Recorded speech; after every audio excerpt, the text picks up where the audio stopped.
when you get sick, and I had one experience last year, I got ill, and it was extremely, fortunately I had health care coverage, but it was amazing the amount of money Even with healthcare coverage. with health care Yes, coverage that absolutely. was paid, you know. And so I agree with this gentleman that I think that's a big part of the problem, is access, you know. But I guess we can talk about that later. I know we gotta. It's also not just access, it's also what he said about politics. I mean, Virginia did not accept The the Medicaid. Medicare Yeah. part of ADA, They won't and do that that. has negatively impacted a lot of A people's lot of access to people, yeah. healthcare. Oh, no. And Just they that's, turn back the money? They don't want the money from the federal no, government. they refused it because they said that they didn't want to be forced to meet certain requirements.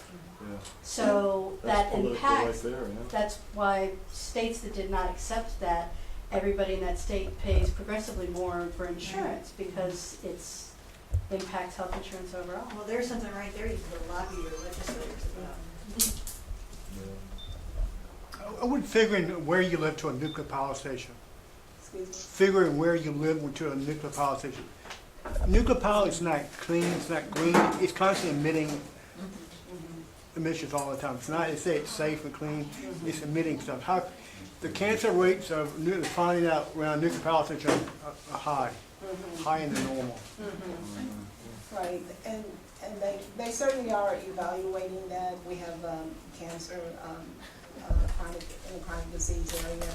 They do look at that, epidemiologists, they evaluate the incidence of cancer and part of the data that they track, that they make available. But all of you all have made really good points. That these are areas and opportunities that communities can come together and begin to address to create health equity, because I mean that's the goal. So, I understand that all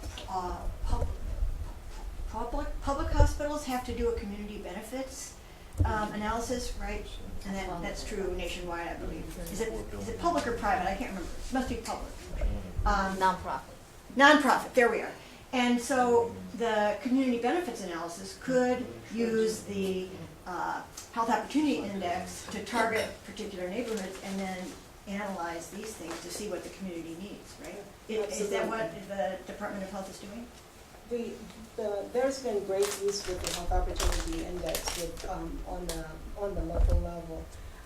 This tool was actually recognized as the best practice by the National Association for City and County Health Officials, and it was cited as a best practice, and was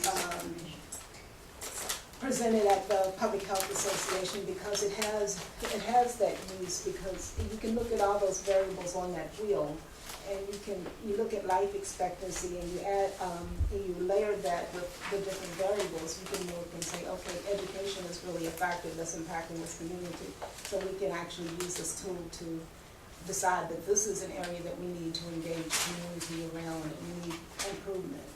Yes, sir. I just make this one more comment, and like I said, make this the rest of the night. Please feel free. I just want to throw this out so people can think, 1 minute speak. All the problems and statistics that you've been quoting tonight, it's clear to me, when I was a young boy, taking the stats, and what I learned in my statistics class is, some things you can see is manufactured, structure. All this was created, structure, these issues you're talking about. I have one question for you. Based on my recent research, Belinda and Bill Gates is working with a movement and organization where they have arrived at, they think that right now we are 6 billion people overpopulated. And they are saying that it's in the best interest of the world, they need to find methods and process to eliminate 6 billion people. I don't think they probably said eliminate.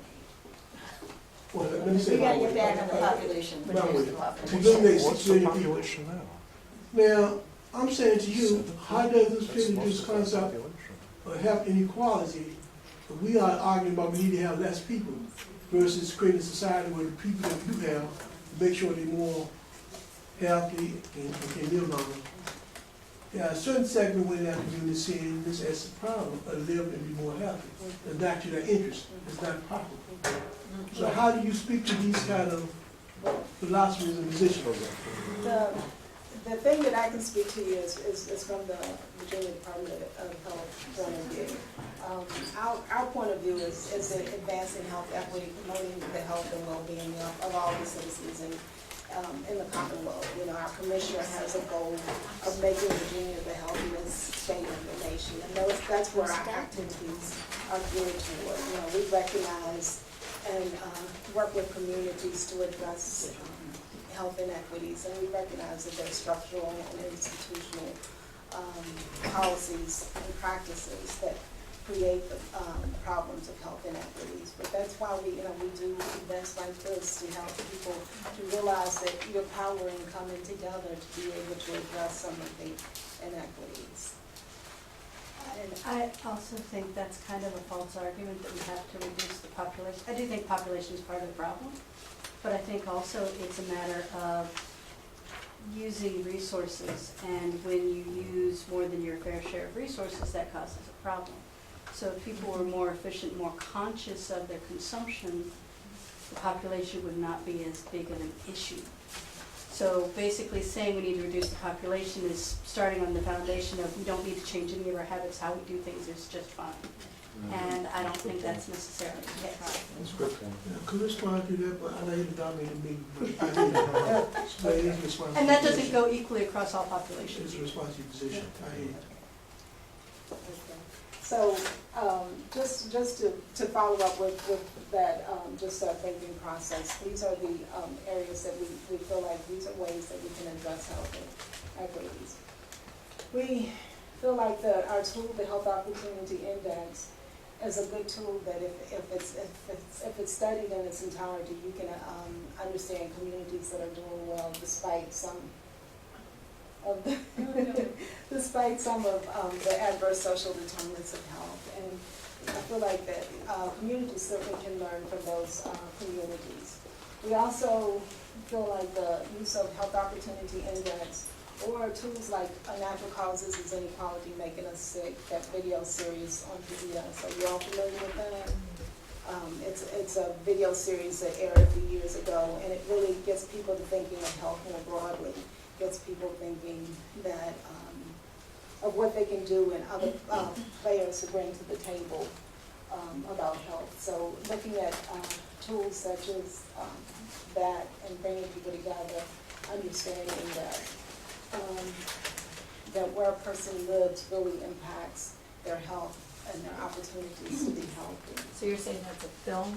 It is. It's a film that aired probably about maybe 5 or 6 years ago. And we actually, our office did showings around the state. And we're still able to do showings. And it talks about as inequality making us sick. It looks at the differences, the different factors that cause health inequities. It talks about decisions that governments made that created situations where people are unhealthy. It talked about, like one of the segments deals with diabetes within the Native American community and how where they lived and how their water was diverted and the food that they were provided. All these things attributed to the fact that they have the higher rates of diabetes. And it talked about things, strategies that they were able to incorporate to begin to turn those numbers around. But it really points to lots of systems that have impacted health that people traditionally don't think about, because originally, people kind of still are comfortable with healthy behaviors, genetics, and access to health care, but it really gets you thinking outside the box. Is this something on YouTube as well? I've not been able to find it on YouTube or Amazon yet. It's currently out of print. Right. We actually have copies in our office that we will loan out to a person if you want to do it, of the one you can check. Would you be interested in being or projecting that at is it on a DVD? It is a DVD, yes. So the Environmental Film Festival may be putting that on the screen. Yeah, it's really good. It has one segment that talks about asthma and costs associated with asthma, and it shows when communities got together and they were actually building housing. They thought about asthma and they built houses that children with asthma, if they lived in them, they didn't have the health effects of asthma. friendly. Non-toxic.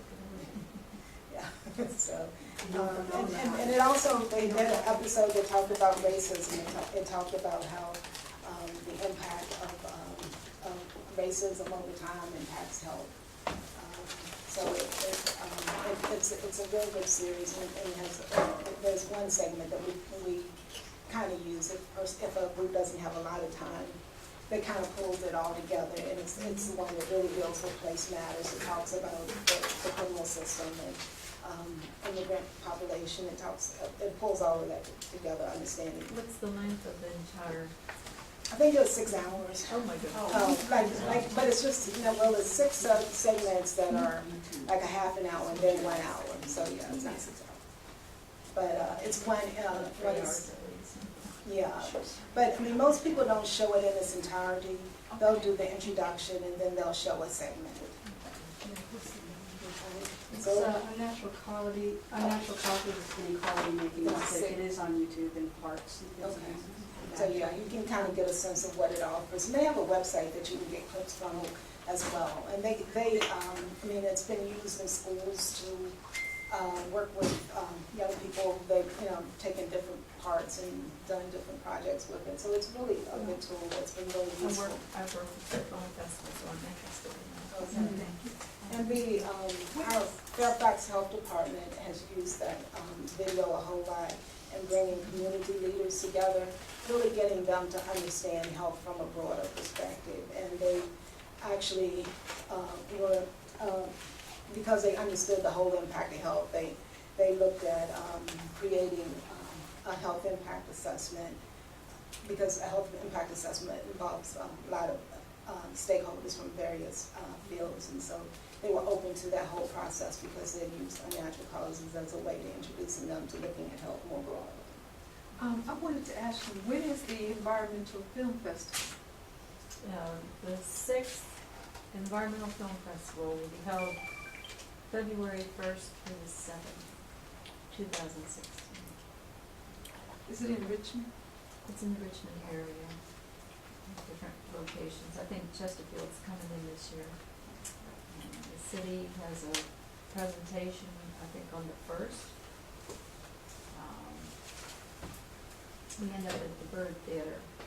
So the University of Richmond, Henrico County, Chesterfield County, maybe VCU with the Student Center, and University of Richmond has a part in it, the UCROP Auditorium, and then the Bird Theater on Saturday and Sunday. So if you all are doing it and you would like us to facilitate a discussion, if you're showing it, we can talk to our office. We'd be happy to do that.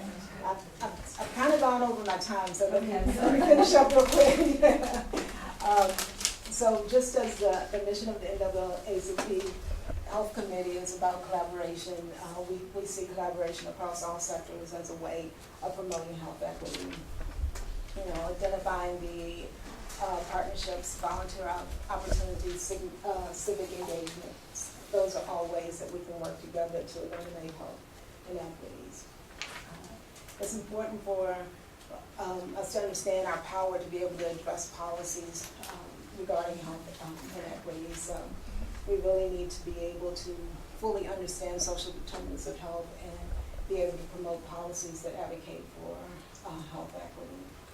And the last bullet I have there that talks about learn and advocate for decision makers to include tools like the health impact assessment to evaluate project policies' potential impact on health. And I'll just say a little bit about that. The health impact assessment is a tool that I actually did a training last week to the Commissioners Advisory Council on Health Disparities and Health Equity. It's a tool that's been used a lot to look at health more broadly, bringing stakeholders together in decisions, a lot of decisions that are not health decisions, but considering the health impact of those decisions. For example, we're talking a lot in this area about the ball field, the location of the ball field. They're looking at those decisions, but I'm wondering, are they considering the health impact to the communities with where they locate the ball field? So, wherever it's located, it would be wonderful to use a process such as the health impact assessment to be able to fully engage stakeholders as well as community people that are impacted by the decision, to really get a decision that's in the best interest of the people and people can buy into. So I think that's a good tool that can be used for those decisions and many other decisions. And we have more information on that if you like. And this slide just kind of highlights some of the programs within the health department that address health inequities. The one that's highlighted at the bottom, Virginia's 100 Congregations for Million Hearts initiative, is an initiative that's being done in our office. And we're working as part of the National Million Hearts Initiative to reduce stroke as well as cardiovascular disease. And our goal was, in November, we launched a challenge to sign up 100 congregations, November of last year, by the end of this year, to sign up 100 congregations who are willing to participate in this initiative. And I'm happy to say, as of July, first part of July, we met our goal, we've exceeded our goal, but we still want to sign up all faith-based organizations. So we've reached out to all faith-based organizations. We have, Muslims, Catholics, Christians. We have a variety of people, faith-based organizations involved, looking at ways that they can support initiatives within their congregation. So if you all are interested in that, more information on that, feel free to reach out to me. Yeah.